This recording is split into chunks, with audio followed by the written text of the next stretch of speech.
Steve Walls here alongside Darren Smith inside of US Bank Stadium for the post-game show. Darren, the Chiefs beat the Minnesota Vikings 27-20. It was a hard-fought game, man. What do you think about the game? Well, we always thought it would be close. Yeah.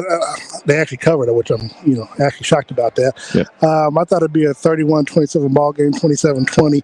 Can't really complain about it. Did go down to the end. I know we were down here when I think one of the biggest plays with L'Jarius Sneed in the end zone that did not get called against him. And, of course, he took his helmet off, and the Vikings coach wanted a penalty on that, and they didn't give him one. So, but that being said, there were some good things to take away from it, and also some bad things that they continue to need to work on.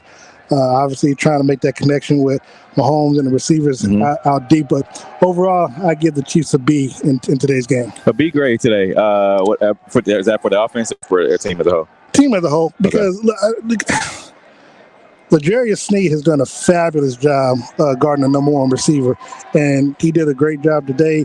Kept Justin Jefferson, before he went out with an injury, to only 3 catches and 28 yards. Yeah. To do that to the best, because we talked about it pregame, to do that to the best receiver in football, that says something. And so I don't think he's gotten the credit. I know we talk about Trent McDuffie being the best corner. Obviously, via the PFF grade, I can't disagree with that. Yeah. But L'Jarius Sneed has to get credit because he's the one that has to come out and go up against the number one receiver week in and week out. And you mentioned that number one receiver, Justin Jefferson. He left the game early with the hamstring injury. Yeah. Going forward, what do you see from this Chiefs team as a whole? I mean, you see the defense, talk about L'Jarius Sneed guarding the number one wide receiver, but as a whole, them being able to grind out a hard-fought game like this, what do you see going forward?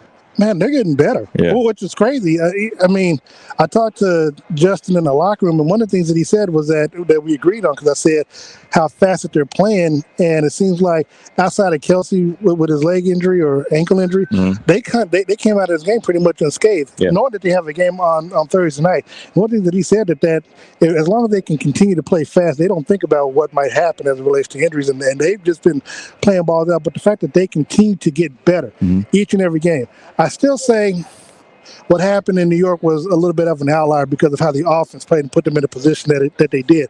But we saw today that, they didn't have any turnovers, and I think they might have caused one. But overall, I think the defense is continue to be top 10. It's up to that top 5 status right now. Now the Chiefs moved to 4-1 on a short week. Played Denver on Thursday. Should there be a concern with Travis Kelce's injury? No, I think. Well, obviously, I think over the next 3 days, you just sit him out. You just let him rest and get treatment on it. But we know Kelce. Kelce's a warrior. You and I know him. He's going to play. Yep. Unless.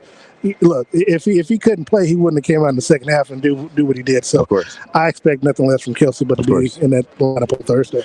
All right, so you guys remember, you can catch us tomorrow live from Chicken and Pickle in the Northland, right on Burlington Street. Myself, Darren Smith, alongside Sean Tyler, and also DJ Q. We'll all be there talking Chiefs football is what we do. Darren, any last thoughts on today? Overall, again, there are some room where they can improve. Again, as we talked about the Patrick Mahomes throwing the ball deep. We got to give credit to Justin Watson, catching that pass from Mahomes when needed it. And I don't know if I asked him in the locker room, but I don't know if anybody asked him in the presser about that 4th and 1 call. Yeah. and he said that's something he came up with to try to attack the D. He said they gave it to him, so he threw it out there. So hopefully that connection, because as I told our colleague Harold Kuntz, you cannot have a starting wide receiver core group of MVS, Sky Moore, and Kadarius Toney, and they combine for 8 catches for like less than 50 yards. You just can't have that. And I saw that they put Justin Ross in for more attempts today. Yeah. And to me, he's getting a lot better. And Patrick said post-game, it's still like his rookie year. Even though he's been around, It's still like a rookie year for him. And then Rasheed Rice. Those guys combined, I think that tandem, they can go far. Yeah, no, they can go far. Again, it's all about the opportunity and what you do with it. And so as long as they continue to mix them in with the veterans, I see nothing but great things for him.